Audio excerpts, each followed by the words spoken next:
খুশি করার জন্য বাজারে চলে যাবে, মার্কেটে চলে যাবে। আমার মা বললাম,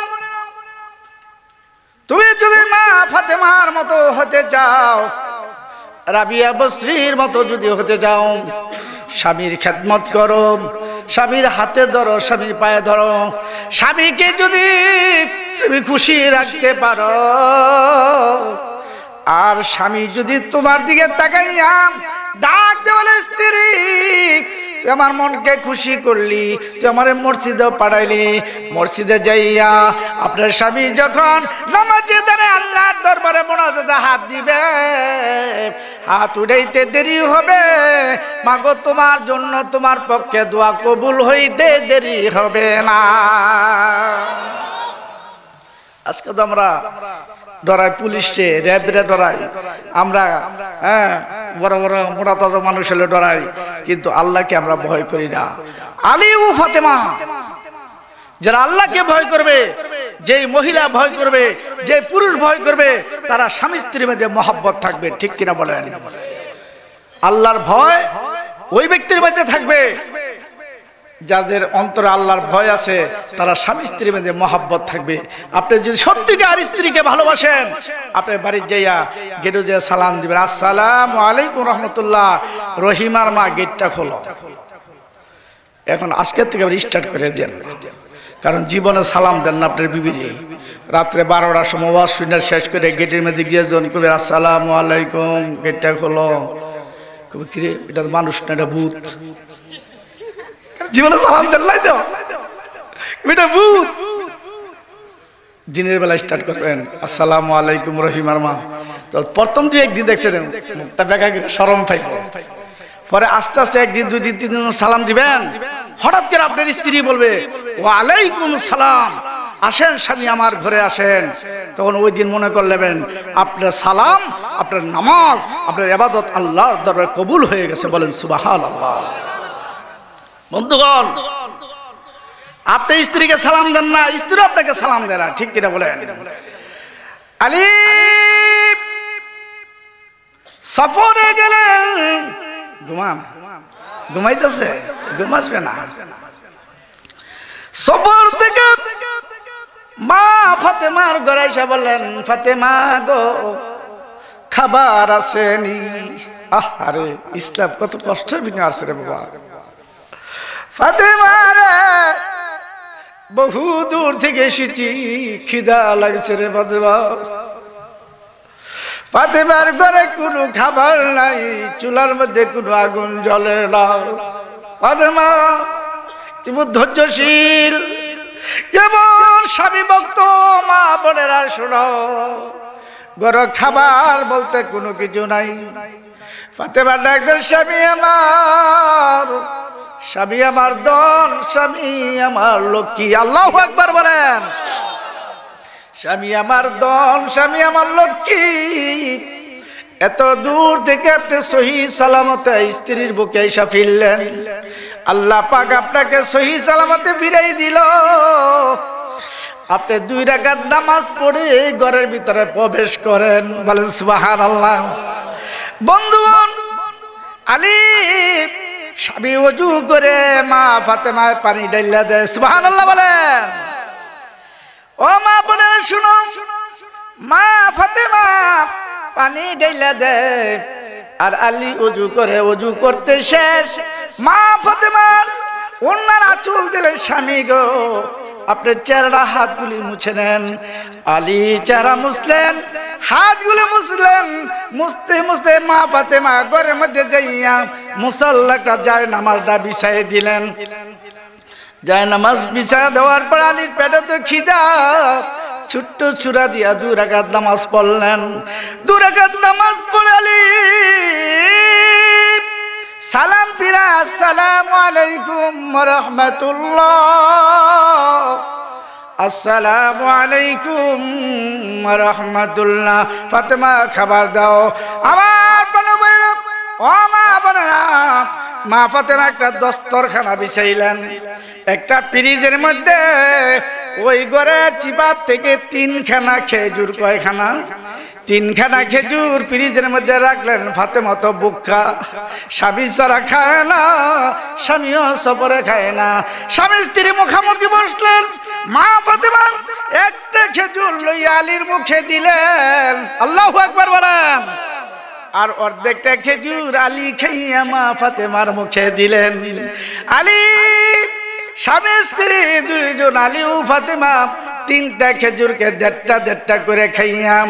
আলী মুখটা মুছিয়া আলহামদুলিল্লাহ বলে মসজিদে নববীর দিকে যখন রওনা হলেন, সাহাবীরা ডাক দিল, আলী কিছুক্ষণের মধ্যে তুমি বাসায় ঢুকলা, আবার তাড়াতাড়ি মসজিদের মাঝে চলে আসলাম, তুমি কি খাইলাম, কি আরাম করলা, তোমার ঘরে কি খাবার নাই? আলী ডাক দিল, আমার ভাই সাহাবীরা, আমি কিছুক্ষণ পূর্বে ফাতেমার হাতে যে নিয়ামত খেয়েছি, তামাম আরব জাহানে কেউ এই নিয়ামত খাইতে পারে না। সুবহানাল্লাহ বলেন। আলী মসজিদে নববীর মধ্যে গিয়া নামাজে দাঁড়ালেন। আমার প্রাণ বন্ধুরা ওযু করতে গেলেন, সুন্দর মানুষ, তার চেহারাটা লাল হইয়া গেল।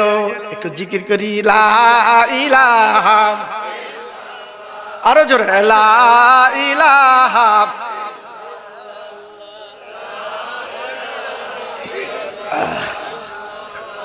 হয় না, হয় না, লা ইলাহা, লা ইলাহা। আসিয়া বলেন এক আল্লাহ, ফেরাউনের মনে কতই জ্বালা। আল্লাহু আকবার বলেন। আসিয়া বলেন এক আল্লাহ, ফেরাউনের মনে কতই জ্বালা। আল্লাহ বলেন ও জিবরাইল, আল্লাহ বলেন ও জিবরাইল, খুলে দাও জান্নাতে তালা। লা ইলাহা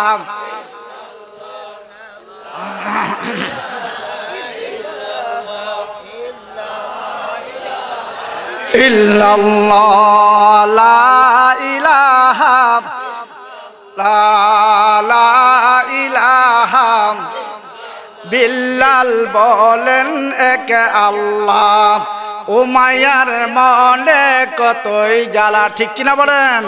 বিল্লাল বলেন এক আল্লাহ, ও মায়ার মনে কতই জ্বালা।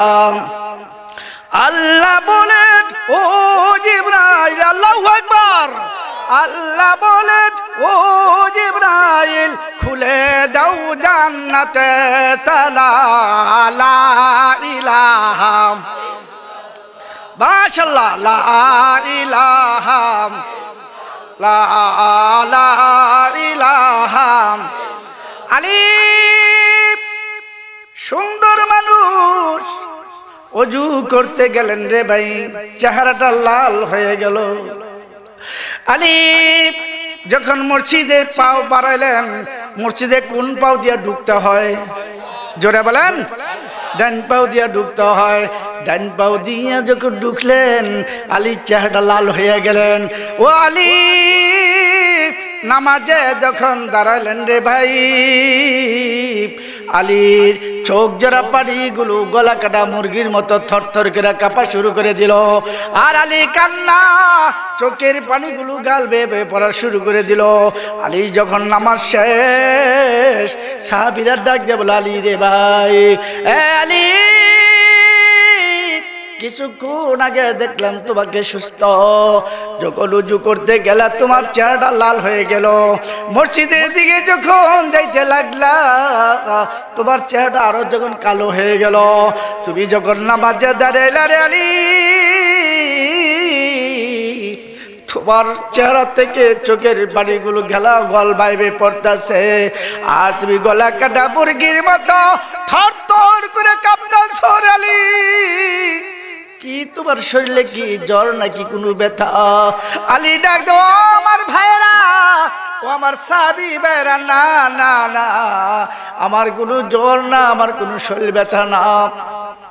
আমি আলী যখন মসজিদের দিকে যাইতেছিলাম, অজুখানা যখন বসলাম, আমি অজু করিতেছি আর ভাবতাছি অজু করিতেছি কত গুনাহ করেছি। অজু করার সাথে সাথে আমার জীবনের সবগুলি গুনাহ অজুর পানির সাথে পড়ে যাবে। হাদিসে পাকের মধ্যে সাবান নবীজি বলেন, ইন্না উম্মতি ইদআউনা ইয়াওমাল কিয়ামাতি গুররাম মুআজ্জিলিনা মিন আসারিল উজু ফামান ইসতাতাআ মিনকুম আইয়ুতিলা গুররাতাহু ফালইয়াফআল। ও আমার উম্মতেরা, তোমরা শোনো, তোমরা যদি 5 ওয়াক্ত নামাজ তোমরা যদি পড়ো, কিয়ামতের ময়দানে ইন্না উম্মতি, আমি ডাকবো নিশ্চয় আমার উম্মতগণ, ইদাউনা ইয়াউমাল কিয়ামা, আমি তোমাদেরকে ডাকবো আর তোমাদের চেহারাগুলো পূর্ণিমা জ্যোৎস্নার চাঁদের মতো তোমাদের চেহারাগুলি ঝলমল করতে থাকবে। বলেন সুবহানাল্লাহ। নবীজি ডাক দিয়ে বলেন, সাহাবীরা, জি হুজুর, সামনে দিয়ে যদি একটা প্রবাহিত একটা পানির নহর যায় আর নহরে যদি তুমি 5 বার গোসল করো, তোমার শরীরে কেমন থাকবো? সাহাবীর ডাক দিয়ে, হুজুর, আমরা যদি 5 বার গোসল করি আমাদের শরীরে কোনো ময়লা থাকবে না। সুবহানাল্লাহ বলেন। আমার নবী, দয়াল নবী, উম্মতের কল্যাণী নবী ডাক দিল, আমার একটা উম্মত যদি 5 ওয়াক্ত ওযু করে, 5 বার ওযু করে নামাজ পড়ে, মাথা হইতে পা পর্যন্ত, পা থেকে মাথা হইতে মাথা পর্যন্ত আর শরীরে কোনো গুনাহ থাকবে না। সুবহানাল্লাহ। আমার বড় ভাই, তুমি নামাজ পড়ো, তুমি পবিত্র থাকো, তুমি পবিত্র অবস্থা, তুমি বাজারে যাইতেছ, মাথার মধ্যে কতগুলি ধান, হাতের মধ্যে কতগুলি তরকারি লয়ে যাইতেছ, বাইরে মালাকুল মউত আজরাইল রাস্তার মধ্যে তোমাকে আটকাইলো। একজন শব্দ বেশি একটা যুবক হইয়া ডাকল, আব্দুর রহমান, তুমি আর পা বাড়ায়ও না, আমি তোমার রূহ কবজ করতে এসেছি। আপনি বলবেন, কে রে তুই? তোকে তো আমি চিনি না, তোকে জানি না, তুই কিসের মালাকুল মউত? যখন নাকি একটু স্রোত দেখাইবে, মালাকুল মউত যখন স্রোত দেখাইবে, বলবে, হ ভাই, তুমি তো মালাকুল বুঝতে পেরেছি, কেন আসছো এই রাস্তার মধ্যে? আমি তো বাজারও যাইতাছি। না রে মালাকুল মউত, আমি আজরাইল, আমি কাউকে সুযোগ দেই না, সময় দেই না, আমি এই মুহূর্তে তোর জান কবজ করব। আপনি যদি খাঁটি মুসলমান হয়ে থাকেন, আল্লাহকে যদি আপনি ভয় করে থাকেন, আপনি ডাক ধরবেন, আজরাইল, আবার রূহটা কবজ করে নিয়ে যাও, আমার দুঃখ নাই। ও ভাই আজরাইল, আমি বাজারে রওনা দিয়েছি, আমি অজু করে রওনা দিয়েছি ভাই, আবার কাঁধে আমার গামছা আছে, গামছাটা বিছাইয়া আমার মাওলার কুদরতি পায়, আল্লাহু আকবার বলেন, আমার মাওলার কুদরতি পায় আমি 2টি সিজদা দেই। সিজদা যখন দিব, সিজদারত অবস্থায় আবার রূহটা বের করে নিয়ে যায় মরণ থেকে। যতই পালা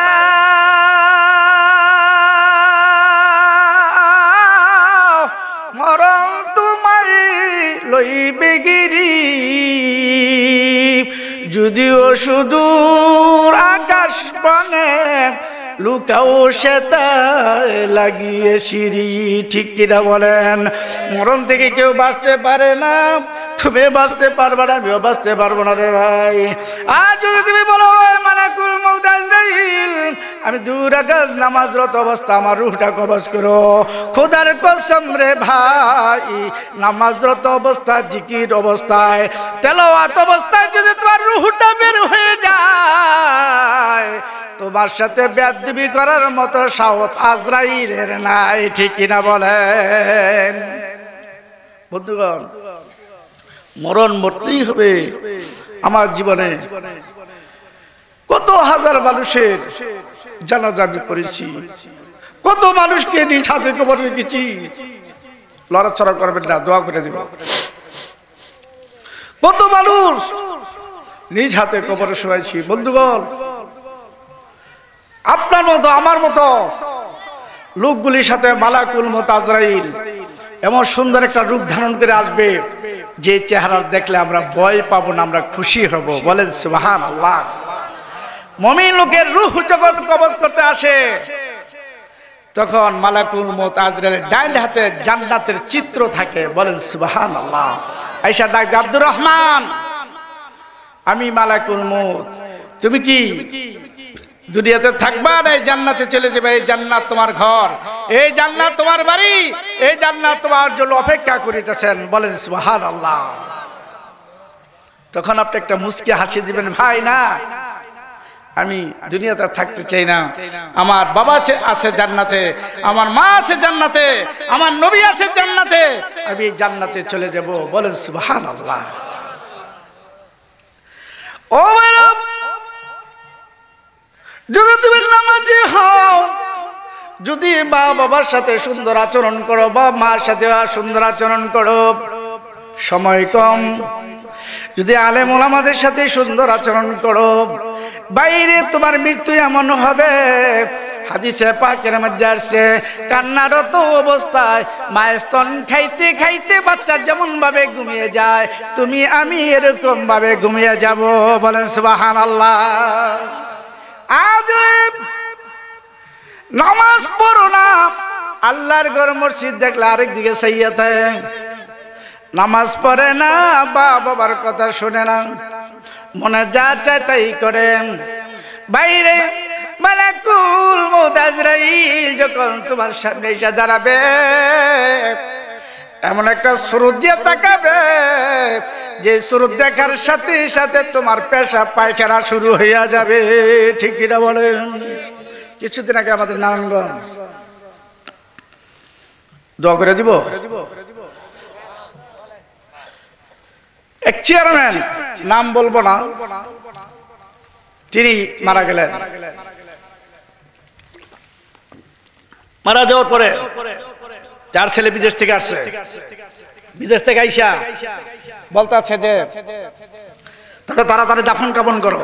তো দাফন কাফন করছে, বিদেশ থেকে ছেলে তাড়াতাড়ি আসছে, তার পকেটের মধ্যে আল্লাহরই খেলা, তার পকেটে ছিল পাসপোর্ট। তো সবাই কয়, বাবার বড় ছেলে তুমিও কবরে নামো।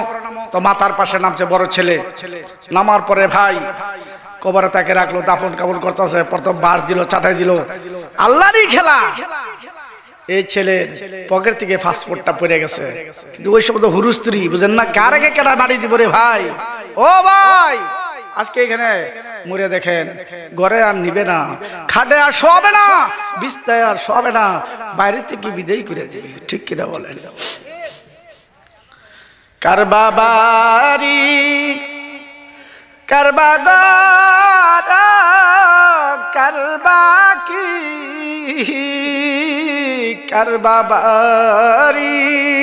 গুনগুন আমার সাথে বলেন, কারবা বাড়ি, কারবা গারা, কারবা কি, 3.5 হাত কবর হবে আসল বাড়ি, 3.5 হাত কবর হবে আসল বাড়ি।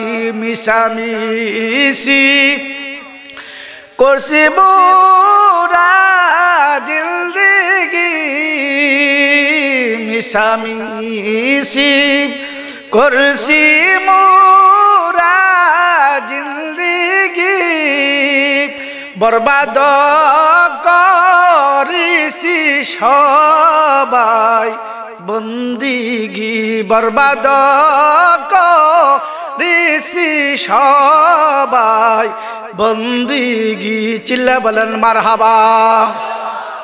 বিশ্বাস করেন না, টেস্ট করে দেখেন। কিছুদিন আগে এক ভদ্রলোক, ওইটা রাখেন, এক ভদ্রলোক মারা গেছে, খুব সুখী পরিবার, খুব সুখী পরিবার, তার ঘরে সব বিদেশি। হঠাৎ করে স্ট্রোক করে ঈশার নামাজের পরে মারা গেল।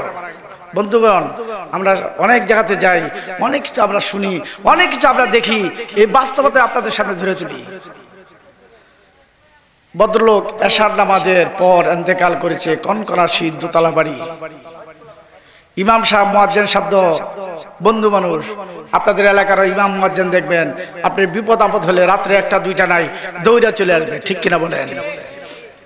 ইমাম সাহেবদেরকে, আলেমদেরকে মহব্বত করবেন, কারণ তারা বিপদের দিনের বন্ধু, বিপদের দিনের দরদি তারা। ওলামায়ে কেরাম, চিল্লা বলেন মারহাবা। ইমাম মুয়াজ্জিন আসলেন, ভদ্র মহিলা বলতে, হুজুর, ভালো সুস্থ লোক, জোয়ান মানুষ, হঠাৎ করে স্ট্রোক করলেন। হুজুর কি করা যায়?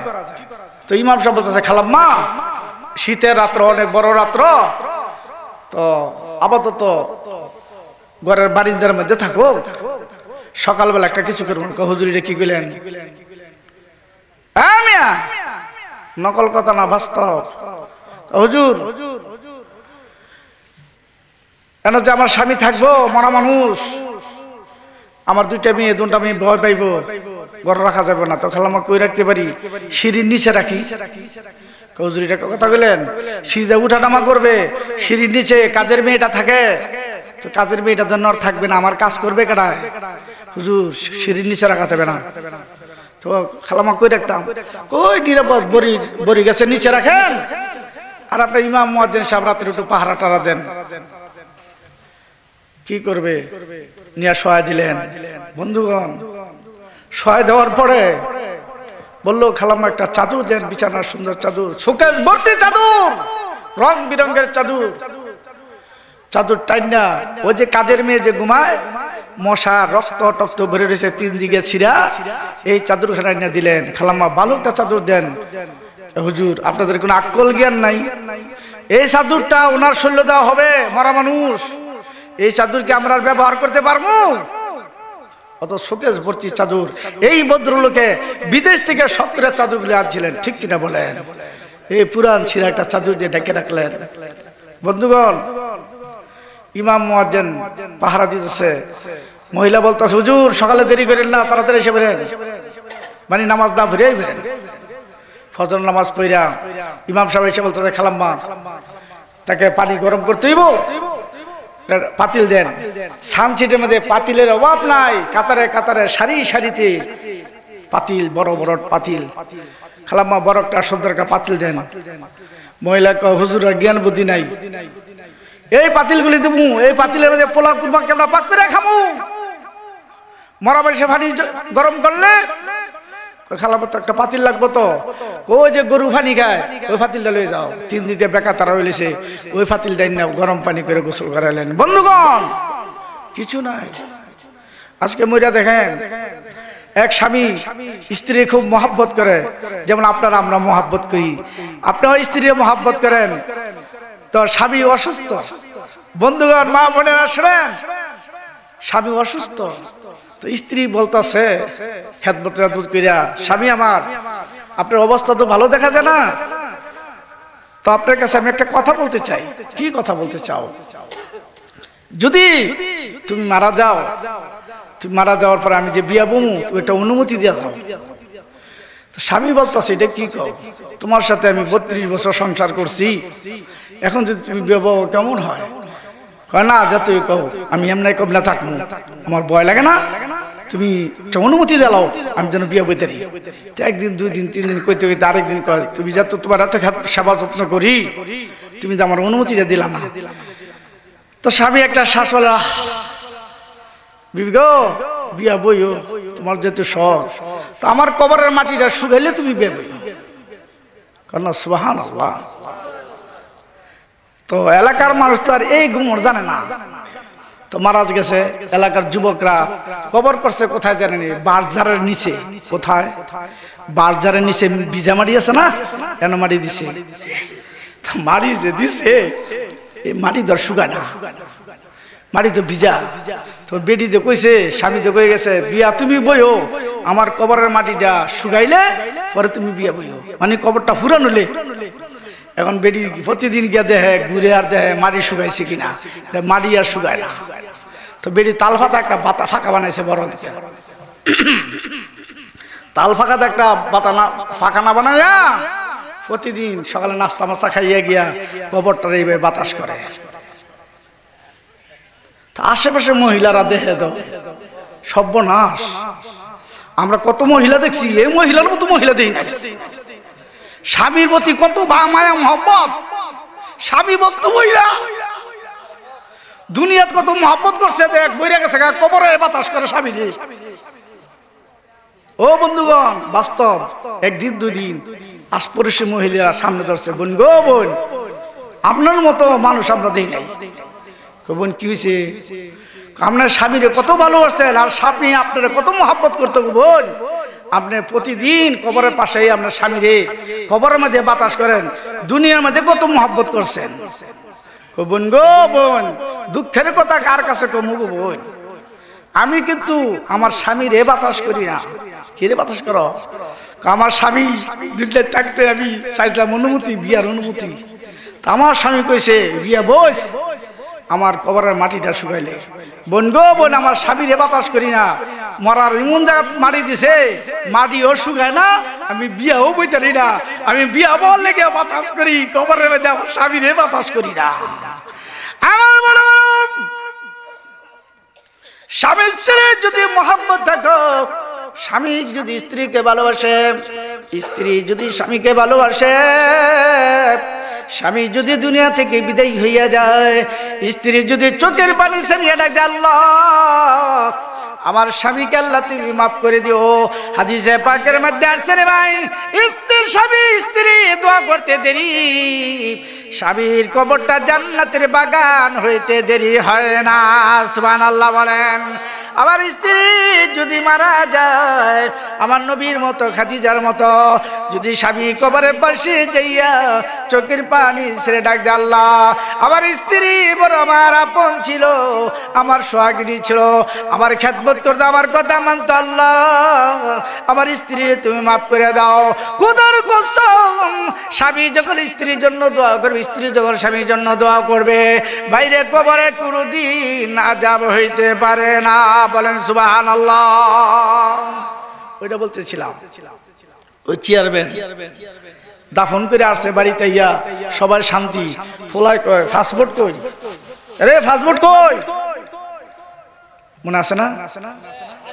চেয়ারম্যানের ফোলা ফাস্টফুড কই, আরে কি কর?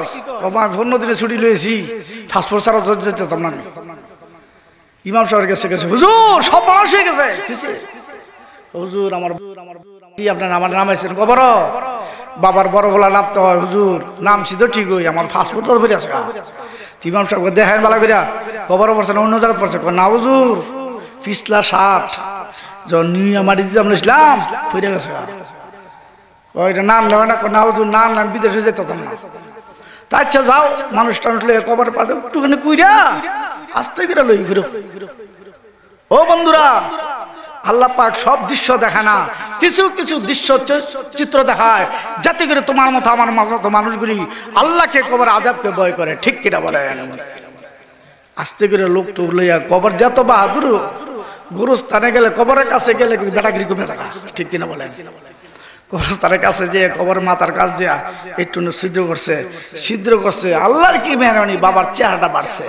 চেহারাটা দেখে এই জিহ্বাটা এইভাবে টান্দা নিয়া দূরের মধ্যে নিয়া এই ফেরাক দাবাইয়া জিহ্বাটা লম্বা করে একবারে এইভাবে শোয়া দিয়ে রাখছে। কি ফাস্টফুড দেখা ও বাগো, ওই একবারে হইয়া বেহুশ একাধারা 3 দিন পর্যন্ত আমার পার্শ্ববর্তী এলাকা রসুলপুর এলাকার 3 দিন যাবৎ এইভাবে বেহুশ হয়ে পড়েছিল। তারপরে মানুষে ফানি টানি ডাললো, কি আর ফাস্টফুড আর মাছবোর্ড, ফাস্টফুড লাগতো না। আমার বাবার এই অবস্থা দেখেছি।